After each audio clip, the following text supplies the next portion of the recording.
अस्सलाम वालेकुम, रेलू कट्टे में एक बार फिर खुशामदीद। मैं हूँ फराज कासिम, साकिब भाई हमारे साथ मौजूद। आज हम बात करेंगे कराची किंग की ड्राफ्ट की, उस पे नज़र डालेंगे साकिब भाई की एक्सपर्ट एनालिसिस के थ्रू कि क्या बेहतर ऑप्शन थे, क्या लिए जा सकते थे, क्या ऑप्शन लिए और क्या वो सही ऑप्शंस थे। साकिब भाई वेलकम टू रेलू कट्टे, कैसे हैं आप? अस्सलाम वालेकुम यार, मैं बिल्कुल ठीक-ठाक हूँ और बिल्कुल पाकिस्तान सुपर लीग का ड्राफ्ट हो गया है।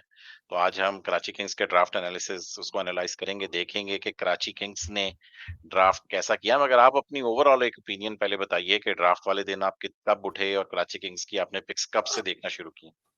या साकिब भाई ड्राफ्ट पिछला 2 ड्राफ्ट ना मैंने पूरे उठ के लाइव पूरे देखे थे और I found them to be in very मतलब लॉन्ग ड्रॉन एंड बोरिंग। ठीक है, वो इतने स्नैपी और इतने एक्साइटिंग नहीं थे जितने होने चाहिए थे। तो इस बार मैंने फैसला किया था कि मैं सुबह 6 बजे नहीं उठूँगा। मैं उठा था जी। 7 साढ़े और मेरी आँख खुलते ही मैंने पहला जो देखा था, मैंने देखा अनवर अली। तो मैंने आपको बताया तो मैंने उस वक़्त आधी नींद में था। मैंने कहा यार शुक्र है, मैंने कहा भाई ख्वाब में मैंने देखा कि हमने अनवर अली ले लिया। तो मैं उठा तो मैंने कहा भाई ये तो असल में ले लिया है। तो मेरी ऐसी कोई कैफ़ियत थी। लेकिन ख़ैर यार ओवरऑल अनवर अली ने फ़खर को जो फाइनल में बनाना स्विंग से आउट किया ना, तो वो रीसेंसी बायस होता है। तो उस रीसेंसी बायस में मुझे शक था कि अनवर अली आपने आपको याद अ, होगी मेरी एक ट्वीट। आपकी उस ट्वीट के बारे में 2-3 जगह और लोगों ने भी ज़िक्र किया था। मैं एक स्पेस सुन रहा था, वहाँ पे भी किसी ने आप ही उसी ट्वीट का ज़िक्र किया क्योंकि वो कराची की ड्राफ्ट का मज़ाक उड़ा रहे थे। वो कह रहे थे कि साकिब भाई ने तो कह दिया था कि किसी का 1 सीज़न लगने वाला है इस बोल्ड की वज़ह से। तो वही हुआ है। लेकिन नहीं, on a serious note Saqib भाई कराची का लड़का है। वैसे क्वेटा में खेल रहा था, वो भी कराची की थी, वो उधर गया मुल्तान। तो वो है वो कराची का लड़का। आई आई लाइक हिम। वो आपको पता है साकिब मेरे अंदर एक वो चीज़ बड़ी है कि मैं जि मेंटालिटी और एटीट्यूड को बड़ा वेटेज देता हूँ। उसकी एबिलिटी भले लिमिटेड हो, लेकिन उसका एटीट्यूड और उसकी मेंटालिटी बड़ी अच्छी है। तो वो ठीक है, गिफ्टेड नहीं है इतना, लेकिन कराची में और specially since he is playing for Karachi, I think मेरा if I am not wrong Saqib भाई पहली बार कराची से खेल रहा है ना वो। तो हाँ, कराची वो से भी मेरे ख्याल में फर्स्ट टाइम खेलेगा क्योंकि पहले क्वेटा और मुल्तान से खेला है, तो हाँ, इस तो वो कराची वो भी किंग्स की एक तरफ से हैं। फैक्टर हो गया। जैसे शान ने बोला था कि मैं I am back to my home city, तो उसकी भी एक डिफरेंट मोटिवेशन होती है। तो अच्छा, और दूसरा हमारा रेलू कट्टे का ब्रांड एम्बेसडर भी है अनवर अली, तो बात करेंगे खैर उस पे। तो एनीवेज़ लेट्स स्टार्ट ऑफ। तो but in general I am happy. वो जो एक लोग उसका ट्रोल कर रहे थे, मज़ाक उड़ा रहे थे। मैंने देखा स्पेसेस में हैदर भाई की ट्वीट का। लेकिन आई अंडरस्टैंड क्योंकि हमने पहले ही बात की, हैदर भाई ने ट्वीट की थी ड्राफ्ट के बाद कि हमने एक we kept one eye at the present and one eye at the future of the franchise. जब हम ड्राफ्ट कर रहे थे तो वो चीज़ नज़र आ रही है। कुछ राइट नाउ के सॉल्यूशन हैं, कुछ लॉन्ग टर्म के हैं और कुछ ऑब्वियसली बिल्डिंग ब्लॉक्स अभी उन्होंने रखे हैं। 1-2 सीज़न लगेंगे उसको, लॉन्ग टर्म प्रोजेक्ट है ये। बिल्कुल यार, ये मज़े की बात है कि आप पिछले साल भी इसी तरह की बात कर रहे थे कि ये इन्होंने अभी अकड़-धकड़ में काम किया है इस साल को चलाने के लिए। इस साल आप कह रहे हैं कि फ्यूचर के लिए काम किया है, तो उसको डाइसेक्ट नहीं, करते हैं अभी ड्राफ्ट को पिछले मगर साल में बहुत फ़र्क था साकिब भाई। पिछले साल इसमें ज़मीन आसमान का। पिछले साल क्या था? पिछले साल का था सक्सेस राइट नाउ। जैसे वो जब जैसे हमारे जो बोर्ड आते हैं, जो आते हैं कि यार अभी की निकाल लो, कल की नहीं देखनी। क अभी ये season success right now, platinum में इमरान ताहिर को उठा लिया और वो जी आड़े-टेढ़े बस अभी अभी जो है ना हमें जीतना है। बस वो अप्रोच डिफरेंट थी और काफ़ी वो आपने भाड़े पे एक्सपर्ट्स बिठा लिए थे जिन्होंने बाद में ला ताल्लुकी का इज़हार कर दिया था। वो उन्होंने आपको कुछ प्लेयर ऐसे दिलवा दिए जो कि दुनिया में आज तक मज़ाक उड़ा रही है उन प्लेयर्स का। So there was a lot of haphazardness in यार लास्ट जब सीज़न। वो नहीं भी थे, उससे पिछले सालों में भी वो जब लेमन बी, कोबेन और उस तरह के प्लेयर्स आए थे तब तो वो नहीं थे ना। तो इसमें एक उनके भी और वो सारे प्लेयर मज़े की बात ये है कि उस ज़माने में वो जो टॉम मूर्स मेरे ख़्याल में या उनके पीटर मूर्स जो थे, वो उनकी पिक्स थी सारी। तो कई दफ़ा ऐसा होता है कि कोच वग़ैरह की पिक्स भी होती हैं। मगर इस बार अगर आप देखें इसको कराची के ओवरऑल अगर ड्राफ्ट को देखें तो आपको पता है कि आलमगीर तरीन वाली न्यूज़ आई, उसके बाद अचानक हैदर भाई वाली न्यूज़ आ गई, देन फिर हैदर भाई की न्यूज़ आ गई कि कराची किंग्स जा रहे हैं। एक्चुअल में it all started Karachi Kings के जो फैन्स थे मैं उनको पिछले साल ये बता रहा था कि यार आप अपनी कोर मेंटेन करके रखना, जज़्बात में आके जो कुछ है, वो ना हाथ से छोड़ देना। जो आपके बेस्ट परफॉर्मर्स हैं उनको रखें क्योंकि बाकी मगरमच्छ बैठे हुए हैं वो लेने के लिए। तो आगे अगर अपने बेस्ट परफॉर्मर्स को भी दे देंगे तो फिर आपके हाथ में बाद पीछे से कुछ भी नहीं आना ड्राफ्ट में। जो आपके मतलब के इंटरनेशनल टॉप परफॉर्मर्स हैं उनको रखें हाथ में। मगर लाइक रिटेंशन से पहले ही आपके ड्राफ्ट पे जाने से पहले रिटेंशंस की थोड़ी-सी बात कर दूँ कि जब वो पहले इमाद वसीम वाली न्यूज़ आ गई, how come he was your best performer यार? लाइक पिछले साल कौन-सा ऐसा रिकॉर्ड था उसने जो नहीं तोड़ा? He was about to be man of the tournament, उसके जाने की न्यूज़ आ गई। उसके बाद आमिर की न्यूज़ आ गई, ड्राफ्ट से कुछ दिन पहले आमिर वाली न्यूज़ आ गई, आमिर भी जा रहे हैं। देन फिर जब रिटेंशंस हुई, तो रिटेंशंस में हमने देखा कि ऑफ कोर्स अमाद की तो ट्रेड ही हो चुकी थी हसन अली के साथ, एंड देन आमिर भी नज़र नहीं आए। And then Sharjeel. फिर हमें पता चल गया कि वो हमें हमारे पास आ जाएँगे। चलिए शर्जील तो कोई परफॉर्मेंस नहीं दे रहा था डोमेस्टिक में, इट मेक्स सेंस। हो सकता है बाद में जाके दोबारा उठा लें किसी कंटेंशन में, नहीं, मतलब कि आज आज उसको 19-20 ट्वीट पिक्स ट्वीट हो। कर दिया गुड बाय का। हाँ, ट्वीट आज, हाँ, हाँ, वो देखा मैंने, उनके साथ गुड बाय वाला ट्वीट भी हो गया, तो 19-20 पिक में भी वो मैं। अब बात ये है कि हैदर भाई जब आए हैं तो इससे मुझे लग रहा है कि आई डोंट नो, ये तो अब हम उनका इंटरव्यू करेंगे तो पता चलेगा कि अमाद क्यों छोड़ के गए, आमिर क्यों छोड़ के गए। एंड देन फिर आपने, चलो वो तो दोनों छोड़ के चले गए ना, लेट्स से कि वो खुद छोड़ के चले गए। मगर इस ड्राफ्ट में जब हमने देखा कि तैयब ताहिर जो हैं वो रिटेन नहीं होते। हैदर अली चलो ठीक है, रिटेन नहीं किया आपने, हालांकि प्लैटिनम में लिया था आपने पिछले साल को। तो कराची के ऊपर हम एक बड़ा पुराना इल्जाम लगाते आ रहे हैं कि कराची किंग्स अपनी कोर को मेंटेन नहीं करता।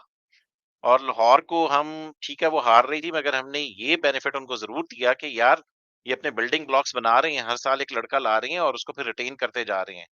और आज now they are reaping the dividends. ठीक है वो जीत गए तो हम इस तरह की बात भी कर सकते हैं, मगर कराची किंग्स हिस्टोरिकली हमने देखा है, लेकिन हमने सच में एक चीज़, लाहौर वाहिद टीम है जिसने कभी इंटरनेशनल कोई प्लेयर नहीं दिया नेशनल टीम को। लेकिन तो सच वहाँ में से मेरी प्रॉब्लम है। लाहौर में एक चीज़ जो कि काफ़ी नज़रअंदाज हो जाती है कि लाहौर के भी 2 लाइफ साइकिल है। एक फवाद साहब के अंडर और एक समीन भाई के अंडर। तो वो समझ लीजिए चेंज ऑफ मैनेजमेंट थी। जो जिस तरह से फैसले हो रहे थे, जिस तरह से टीम चल रही थी, पहले half of the PSL was under Rana Fawad और फिर समीन भाई और आतिफ आई थिंक उस वक़्त भी थे या बाद में, आई डोंट नो आतिफ भाई का क्या था। लेकिन ये चीज़ जो है एक्नॉलेज कम होती है कि वो जैसे अब हैदर भाई अगर आए हैं, ठीक है, वो तो एक फैमिली के अंदर से ही चेंज हुआ था, लेकिन different entirely different approach, entirely different strategy and everything. तो जिस तरह से अब हैदर भाई आए हैं, तो ये भी एक डिफरेंट डायरेक्शन में जो आपने बात की इमाद की या आमिर की, जब इमाद की खबर आई थी तो उस वक़्त मुझे तो 100 मैंने आपको बोल दिया था 100% कि आमिर भी जाएगा। क्योंकि again this is all based on pure speculation, there is no fact या किसी से हमने कोई वो नहीं किया। एज़ अ फैन स्पेकुलेशन मेरी यही थी कि being Imad being a little toxic sort of a character, तो वो एक नई बिगिनिंग जो करना चाह रहे हैं, वो बेसिकली एक नई अप्रोच से जाना चाह रहे हैं। कराची के ऊपर एक टैग भी लग गया है, टॉक्सिक टीम का लग गया था आमिर और ये, तो उसको उससे वो अपने आप को छुड़ाना चाह रहे थे जान। तो ज़ाकिर भाई यही अप्रोच जो चाहिए थी ना, जब एक दफ़ा इमाद गया तो मुझे यही था कि आमिर भी जाएगा और दे आर स्टार्टिंग अफ्रेश। और अब हैदर भाई के साथ वो जैसे फुटबॉल में होता आ रहा है, जो जो लोग हमारे जो नाज़रीन फुटबॉल देखते हैं उनको पता होगा, उसमें एक ट्रेडिशन होता है ज़ाकिर भाई, जब मैनेजर जाता है दूसरे क्लब में तो वो अपने जो ट्रस्टेड लिeutenants होते हैं उनको ज़रूर लेके आता है।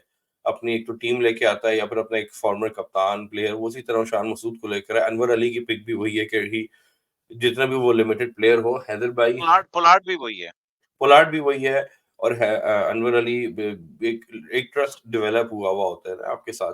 तो इस वजह से तो वो एक लॉन्ग टर्म स्ट्रैटेजी है, ठीक है। लॉन्ग टर्म आप लॉन्ग टर्म भी कह रहे हैं और आप कह रहे हैं कि हम पोलार्ड को भी लेके आ रहे हैं, लेकिन लोग ये समझे कि वो अभी बिल्डिंग ब्लॉक्स कि वो उसको साथ, क्योंकि पोलार्ड एंड अभी हमने पहले भी बात की सकी भाई, पोलार्ड का करियर टी20 के साथ इतना कोएग्जिस्ट करता है, लाइक दे स्टार्टेड टुगेदर और वो सिनोनिमस है टी20 के साथ। So the amount of wealth of experience he can bring.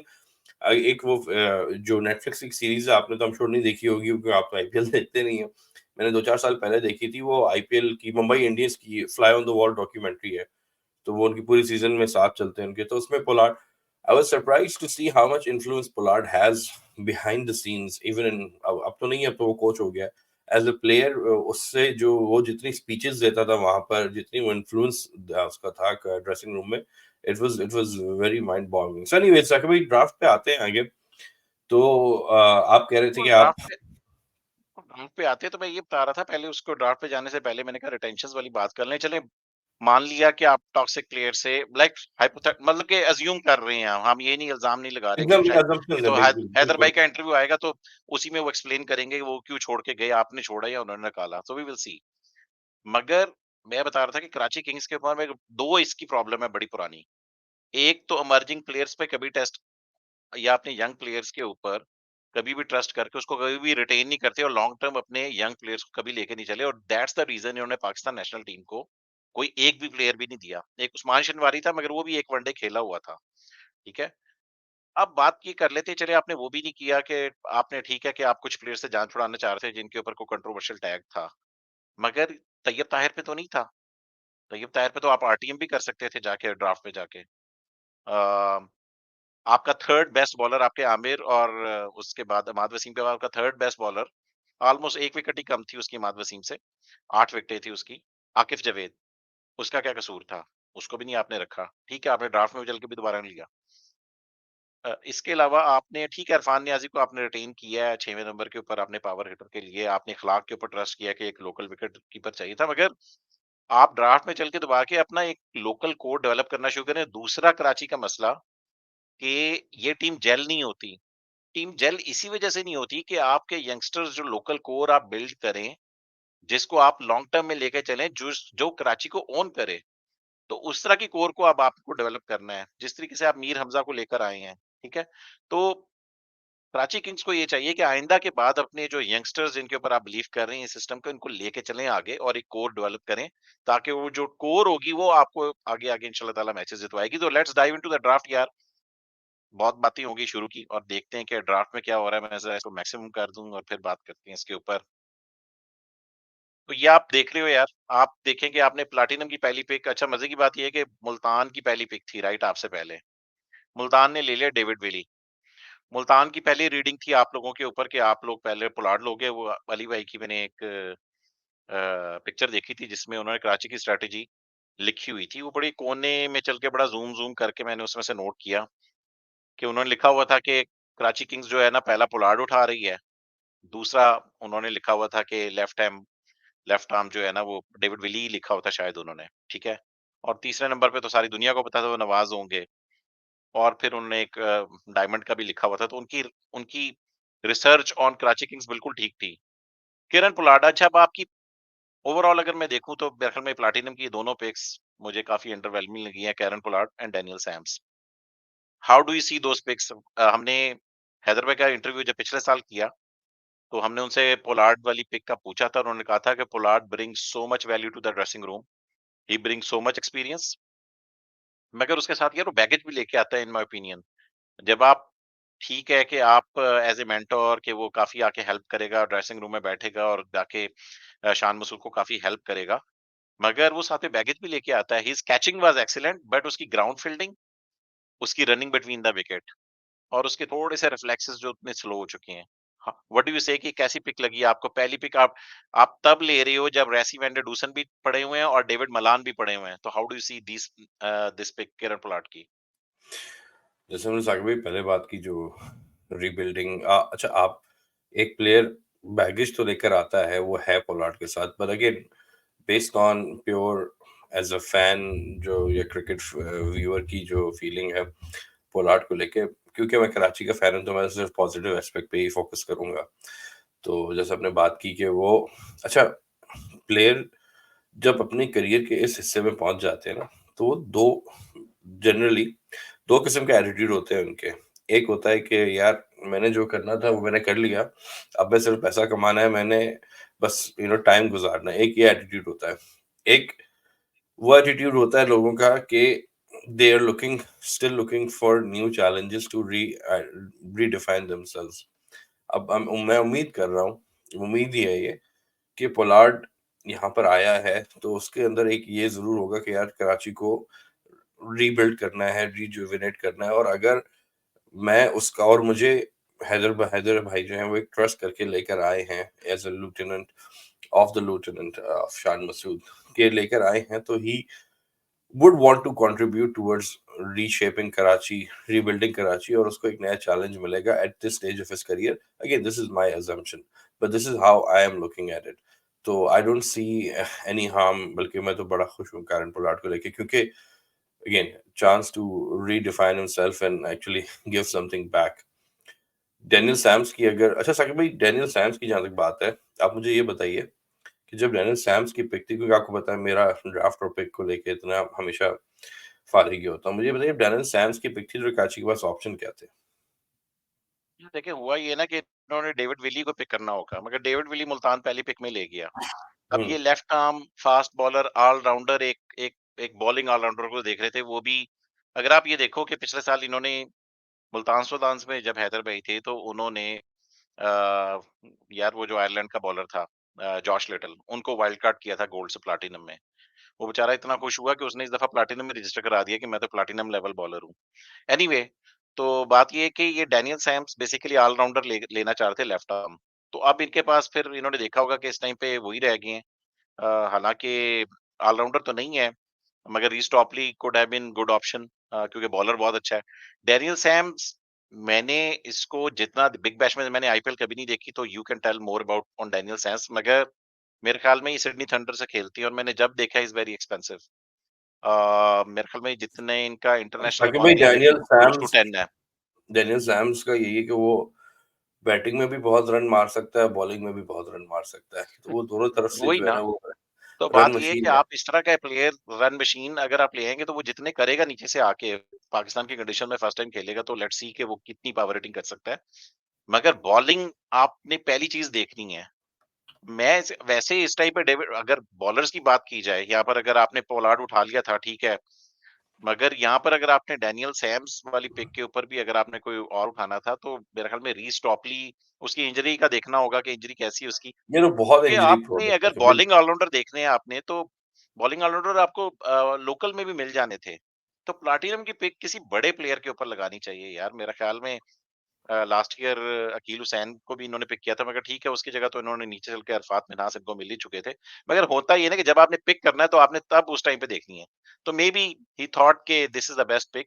मेरा ख्याल में डैनियल सैम्स बॉलिंग में आई एम लिटिल कंसर्न कि बॉलिंग में he is very expensive bowler. मैंने उनको जब भी बिग बैश में देखा है तो बहुत एक्सपेंसिव देखा है। इंटरनेशनल भी मेरे ख्याल में उनके जितने भी मैचेस खेले इज वेरी एक्सपेंसिव, वो क्लोज टू 10 का इकोनॉमी रेट है। तो लेट्स सी, अब देखें। अब मैं तो बात कर रहा हूँ जो अभी हो चुका है, वो आके पीएसएल में अच्छा परफॉर्म कर दे वो एक और बात है। मैं तो बात उस टाइम पे कर रहा हूँ, उसके पास्ट रिकॉर्ड के ऊपर बात कर रहा हूँ। तो हाँ, इस वजह तो से मुझे Pollard and Daniel Sams, I guess these are very underwhelming picks, इनसे ज्यादा अच्छी पिक्स की जा सकती थी। की जा सकती थी, लेकिन वही मैंने कहा कि अब मैं तो सिर्फ़ इस वक़्त ग्लास हाफ़ फुल पे नज़र डाल रहा हूँ। डैनियल नहीं यार, सैम्स मगर हम यहाँ पर ठीक है, you are a Karachi Kings supporter, मगर ये कि लाइक हमने तो न्यूट्रल ओपिनियन तो अपना देना हाँ, ही है। नहीं लेकिन मेरा ख्याल डैनियल में ये सैम्स दोनों का पिक्स जो मुझे है they do not make sense to me. Daniel Sams जैसे आपने बोला ना कि एक कराची के जो प्रेवलेंट प्रॉब्लम रहा है प्रॉपर बॉलिंग अटैक का, वो खला पुर नहीं कर रहा है। वो आदर तीतर आदर पटेल वाला जो हमने एंड्रयू टाई और एक और कौन था सर भाई लास्ट ईयर एक दो हमने दो लिए थे इस तरह के, एंड्रयू टाई और एक और लिया था हमने कोई एक टाई था और एक जेम्स फुलर। जेम्स फुलर दोनों तो लेकिन उनसे तो ये बेहतर है। टू बी ऑनेस्ट बैटिंग में तो काफ़ी बेहतर है, लेकिन बॉलिंग में लेट्स सी। सस्पेक्ट अब ज़रूर वो है। तो देखना है कि मैंने तो जो जितना खुद देखा है मैं उसके हिसाब से कर सकता हूँ। हो हुँ, सकता है कहीं पर आईपीएल वगैरह में अच्छी बॉलिंग भी करता हो, तो दैट्स आई डोंट नो। मगर पोलार्ड वाली पिक में अब ये भी तो देखना है ना कि आपने उनके साथ, अब पोलार्ड के साथ हैदर भाई ने काम किया हुआ है और उसने पिछले साल आके इवन, मैं पिछले साल भी नहीं समझ रहा था वो इतनी अच्छी परफॉर्मेंस देगा। उसने पिछले साल अच्छी परफॉर्मेंस दी थी। मगर देखो अगर डायमंड वगैरह में आप उठा रहे हो ना, तो I don't mind Kieron Pollard. मैंने भी जो मॉक ड्राफ्ट हुआ था मैंने पोलार्ड को लिया था, मगर डायमंड में आके लिया है। मैं पोलार्ड वाली जगह के ऊपर होता ना, तो मैं शायद, मेरा नहीं ख्याल कि पोलार्ड को शायद किसी और ने पिक करना था, मगर चूंकि उसने मुल्तान सुल्तान के लिए पिछले साल हैदर भाई की एक्सपेक्टेशंस के ऊपर काम किया था, और वो जिस तरह he speaks high of his कि जिस किस्म का वो मेंटरशिप लेकर आते हैं डगआउट में, तो maybe that's the reason वो पोलार्ड के साथ काम करना चाह रहे थे कि वो काफी सपोर्ट देगा। आगे चलते हैं यार, अगर डायमंड में देखो Tim Seifert is a top pick. मगर इनका ओवरऑल जब कॉम्बिनेशन बनाएंगे ना हम डैनियल सैम वाली पिक के बाद, तो फिर टिम साइफर्ट इनकी प्लेइंग 11 में नहीं जाते, तो it's a very good pick. मगर maybe he has to go on the bench. तो टिम साइफर्ट वाली पिक के ऊपर तो मुझे कोई ऑब्जेक्शन नहीं है। लाइक आप क्या कहते हो इस पे? जो आप बात कर रहे थे काफ़ी स्पेसेस में भी लोग यही बात कर रहे थे कि क्योंकि उन्होंने प्लैटिनम में पोलार्ड और सैम्स दोनों उठा लिए हैं तो लेकिन मेरा ख्याल है कि हो सकता है कि पोलार्ड हर गेम ना खेले, तो उसमें साइफर्ट हाँ, आ वो तो पिछले साल भी सकता उन्होंने कहा था कि उसका वर्कलोड मैनेज है। करने का उसने पहले ही कहा था उनके एजेंट ने कि उसका, आप पोलार्ड को ले हुँ। ले मगर वर्कलोड मैनेज करना आपने। हाँ, तो उसके हिसाब से ख़ैर नो चलिए वो तो ब्रेनर है। रिप्लेसमेंट्स ड्राफ्ट में भी चल के हो सकता है कि कोई रिप्लेसमेंट मिल जाए उस तरह की, मगर अभी 19वीं 20वीं पिक रहती है, रिप्लेसमेंट ड्राफ्ट रहता है, तो उसमें आप अपने जाके ठीक कर सकते हैं। मगर आगे चलते हैं, गोल्ड की बात करें, तो गोल्ड में शान मसूद और शोएब मलिक और तब्रेज़ शमसी इन्होंने रिटेन किए हुए थे, जो कि प्लेइंग 11 में सीधा जा रहे हैं आपकी। सिल्वर की बात करें इनकी, तो जी मीर हमजा और इखलाक को इन्होंने रिटेन किया हुआ था। बाकी अगर आप देखो तो Aamir Khan is a good pick, national टी20 उसका अच्छा गया है, right arm fast. Peshawar Zalmi से 2 सीज़न खेला हुआ, मगर बेंच पे बैठा था, इंजर्ड ही रहा था। मेरे ख्याल में इंजरी का इसका मसला था, 1-1, 2-2 मैचेस खेला था। अनवर अली, 1 बनाना स्विंग, पीएस उसका फाइनल नेशनल टी20 का फाइनल फ़खर को आउट कर दिया। लेट्स सी कि इधर क्या होगा। वो तो देखेंगे हम कि वो इधर उतनी बनाना स्विंग करते हैं या नहीं। Arafat Minhas is a very solid pick. चूँकि इरफात मुनाज़ पिछले साल मुल्तान सुल्तान वाला कनेक्शन है, और काफ़ी हाथों-हाथ काफ़ी इरफात मुनाज़ काफ़ी हाथों-हाथ जाना था उसने, क्योंकि ऑलराउंडर है। इमर्जिंग में Sirajuddin is a decent pick. Uh, Irfan Khan अगर आप देखें तो रिटेन किए हुए थे उन्होंने पिछले साल के, मगर वी सी, जिसको क्योंकि एज़ अ अब आप फिनिशर। पोलार्ड के ऊपर और इरफान खान पे छोड़ रहे हो अपनी फिनिशिंग जो है। हाँ, इसको एज़ अ फिनिशर इस्तेमाल कर रहे थे ये लोग, भी didn't pan pan out the way they wanted, लेकिन शायद इस बार again with the different mentorship I think he might, क्योंकि कुछ देख के उन्होंने उसको रिटेन किया है। तैयब ताहिर जैसे प्लेयर को जाने दिया है, इरफान को रखा है उन्होंने, सो यार कुछ वो कोई 6वें नाटक नंबर के नहीं ऊपर होगा। फिनिशिंग वाले पे पिछले साल उसने 1-2 अच्छी इनिंग्स 40-40 रन्स की खेली थी। मगर बात ये है कि अब या तो ये आपका मैचेस फिनिश कर देगा, नहीं तो आपको फिनिश कर देगा। तो विल सो अगर सी कि कैसा Saad which Baig Irfan Khan we will see. Saad Baig के बारे में बताइए जरा। साथ में एक कराची से ताल्लुक है यार। अभी अंडर 19 जो आपका हो रहा था एशिया कप, उसमें आपके कैप्टन भी हैं, विकेट कीपर हैं, मिडल ऑर्डर बैटर हैं। It's a very good pick. साथ Baig is a very decent pick. और उसने इंडिया के खिलाफ जो 70-80 रन की अच्छी इनिंग्स खेली थी, रिसेंसी बायस था। तो I guess that's a solid pick. साथ बेग वाली विकेट कीपर इमर्जिंग में खेल लेगा तो 2 टिक कर देगा। आपका इमर्जिंग भी खेल जाएगा, और फिर आप सारे बॉलर्स जो हैं फिर आप अपनी एक्सपीरियंस बॉलर्स में से आप उनको खिला लोगे। And then another run machine Jamie Overton. ठीक है, आपने ऑलराउंडर के हिसाब से ले लिया है। अब कोशिश कीजिएगा कि बॉलिंग मत ही करवाएँ, क्योंकि उनका भी इकॉनमी रेट जो है ना वो 9-10 के करीब ही है। तो अब with Daniel Sam is expensive bowler, with Jamie Overton is an expensive bowler. तो एक प्रॉपर जो आप मतलब कि आप मेरा ख्याल में रीस टॉपली या टिमल मिल्स इधर ज़रूर देखना इनको चाहिए था। ये ये डैनियल सच सैम में वाली पिक थोड़ी-सी थी तो हमारी रीस टॉपली या कराची के साथ टिमल मिल्स पे देख लेते। किस्मत भी ऐसी रहती है। हमने क्रिस जॉर्डन को लिया था कि death over specialist, yorker special, उसने इतनी मार खाई थी कराची आके, कोई इतनी मार खाई थी कराची आके उसने, कि वो ऐसा लाहौर भी के खिलाफ तो जितवा दिया था ना उसने। एक आध मैच अच्छा निकाला था उसने, लेकिन उसने कराची में आके बहुत मार खाई है, और उसकी यॉर्करें-वॉर्करें वो सब भूल गया था। तो वो भी अब किस्मत भी कुछ है, लेकिन जब मैं इस इस लाइनअप को देख रहा हूँ तो मैं दिस नहीं, वाज़ मुझे इस अगर लाइनअप में देखने के बाद बताएँ कि फास्ट बॉलिंग में मैं हसन वही देख अली मैं हसन वही अली देख इज़ रहा very expensive for the last couple of years in PSL, ठीक है। मगर हसन अली के अलावा कौन-सा आपका एक्सपीरियंस बॉलर है जो कि आपके अटैक को लीड करेगा हसन अली के अलावा? था आप कि अनवर हमने अली की तो तरफ जाओगे तो मार पड़ेगी, आप डैनियल सैम्स की तरफ जाओगे तो मार पड़ेगी, जेमी ओवर्टन की तरफ जाओगे तो मार पड़ेगी। अब वो आगे कर जाएँ तो और बात है, मैं तो उनके पास्ट रिकॉर्ड की बात कर रहा हूँ कि इनके इकॉनमी रेट बहुत हाई हैं। हमने तो वो वहाँ वक़्त भी पर देखा है आपने कराची का जहाँ टिमल पे मिल्स और रीस टॉपली को देखना चाहिए था इन्हें। आमिर यामीन और उमैद आसिफ हमारी ओपन अटैक कर रहे थे। तो वो भी हमने कराची का 2 साल पहले टाइम निकाला है। बट जेन्युइन फास्ट यार बॉलर, मगर यस। जब आप देखें, जब आपने अपना ये तीनों के तीनों आपने प्लैटिनम खाली रखे हुए थे, ठीक है? तो वहाँ पर तो वी वर एक्सपेक्टिंग कि कराची बहुत अच्छी टीम बनाएगा जब आपकी बारी दूसरे नंबर के ऊपर है। तो वहाँ पर मुझे लग रहा है कि कुछ इमोशनल पिक्स हुई हैं जो मतलब कि जो बेहतर की जा सकती थी। तो वहाँ उस हिसाब से मेरा ख्याल में कराची अच्छा मज़े की बात फिर ये है कि जब आप ड्राफ्ट करते हो ना तो आपकी प्लेइंग 11 ठक करके बन जानी चाहिए। ठक करें, जैसे इस्लामाबाद यूनाइटेड में आपको दूँ ना, लाहौर कलिंदर दूँ, आप ठक करके, या मुल्तान सुल्तान भी दूँ, आप ठक करके प्लेइंग 11 बना देंगे। आपको प्लेइंग 11 बनाने में कोई मसला नहीं होगा, स्पेशली इस्लामाबाद की या मुल्तान की। मगर कराची किंग्स की मैं आपको दूँगा ना, आप काफ़ी देर के बाद आपसे बनेगी, और एक ही बनेगी, मल्टीपल नहीं बनेंगी आपसे। आपके बेंच के ऊपर कोई लोकल बैटर नहीं बैठा होगा। दे पिक टू मैनी। आपने काफ़ी ज़्यादा बॉलर्स उठा लिए हैं। अगर आप देखें ड्राफ्ट में देखो, तो इन्होंने मीर हमज़ा को जैसे सिल्वर में देख लें अगर आप जाके, तो ये आमिर खान, अनवर अली, इरफात मियां सारे बॉलर्स उठाए हैं इन्होंने।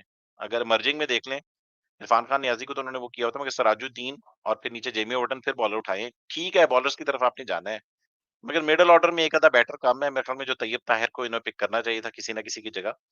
मगर अब देखते हैं कि अब ये 19-20 पिक्स में चल के इनको चाहिए कि वहाँ पर एक आधा लोकल बैटर और फिर एक आधा डिसेंट अगर इंटरनेशनल भी एक पिक होती है, तो उसमें एक अच्छा बॉलर लें आप, अगर फॉरेन की तरफ से आपने लेना है। फास्ट तो बॉलर चाहिए, बिल्कुल, फास्ट बॉलर फास्ट बॉलर सबसे आपको बड़ी चाहिए और फास्ट जेन्युइन बॉलर में भी बात है। मैं यही बता रहा हूँ कि इकोनॉमिकल भी और विकेट्स वगैरह भी लेता हो, क्योंकि आई am not convinced with Daniel Sams और जेमी ओवर्टन के, अगर इन्होंने आपके अटैक को लीड करना है।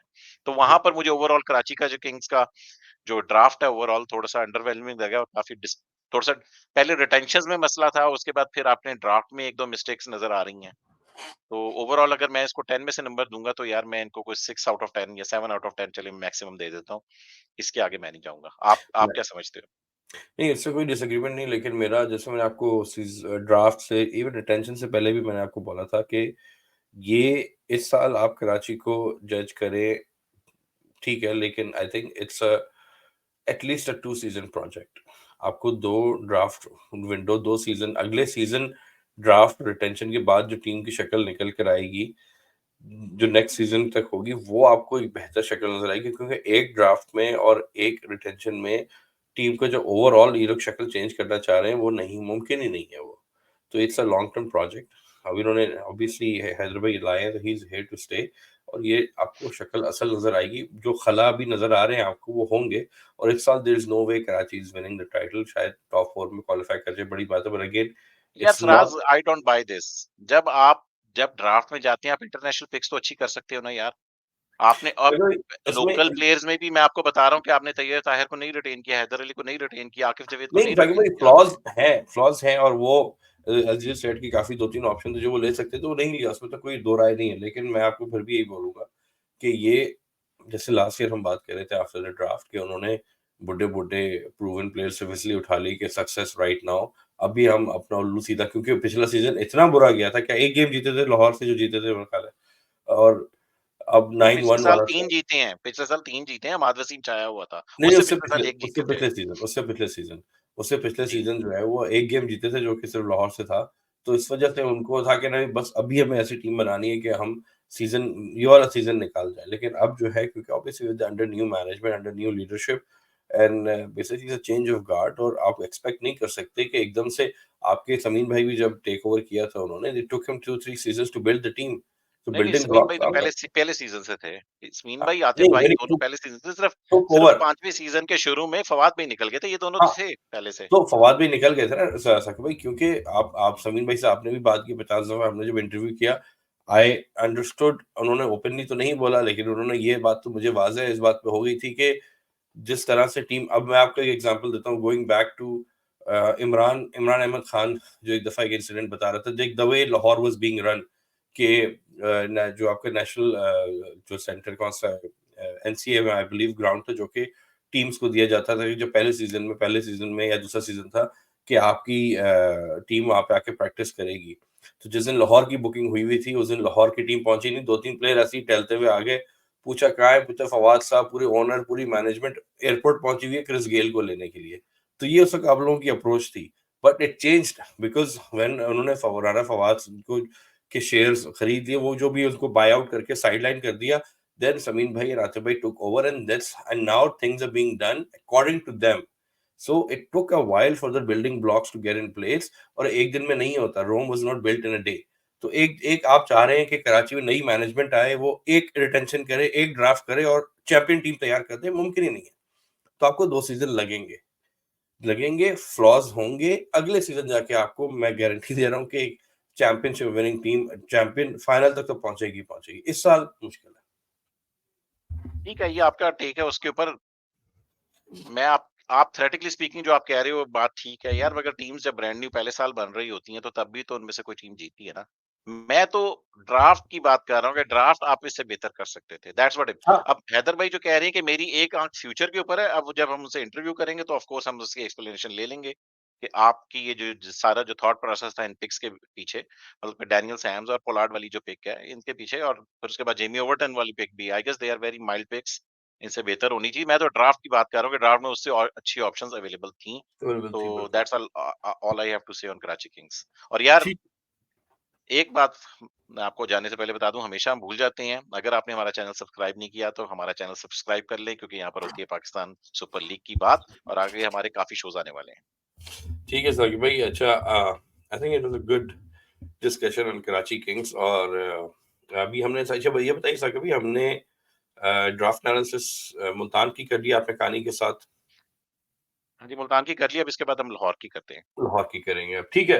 तो शोज आते रहेंगे। अभी तो ड्राफ्ट एनालिसिस है, फिर जब पूरी जो 19वीं 20वीं पिक हो जाएगी उस पे करेंगे, फिर उसके बाद फाइनल है, फिर अभी तो खैर टाइम पड़ा है टीम आने, फिर शो आने, सीजन शुरू होने में भी। तो एनीवेज, सो जो शोज चलते रहेंगे। प्लीज रेलू कट्टे से जुड़े रहिए, सब्सक्राइब कीजिए और कमेंट जरूर कीजिएगा, क्योंकि साकिब भाई और हम एक एक कमेंट जरूर पढ़ते हैं, वो अच्छा हो या बुरा हो, क्योंकि तनकीद बुरी भी हो तो वो भी हम वी टेक इनटू अकाउंट, क्योंकि शो को अगर इम्प्रूव करने में कोई चीज़ आपको नहीं पसंद आ रही, वी वो ज़्यादा हम तारीफों से ज़्यादा हम वो उसको गौर से सीरियसली लेते हैं, और हम अपने आपस में व्हाट्सएप ग्रुप पे इसको डिस्कस भी करते हैं कि ये क्यों है और इसको किस तरह रेक्टिफाई किया जा सकता है। सो प्लीज तो डू यार ऑल। बिल्कुल, इस पे मैं ठीक है जी, anyways thank you so much for watching, and Saqib भाई thank you and good night. And यहाँ पे अभी रात हो रही है, तो आप लोग जब भी शो देख रहे हैं, अल्लाह हाफिज, एंड अगले शो में इंशाल्लाह मुलाकात होती है। हाफ़िज़।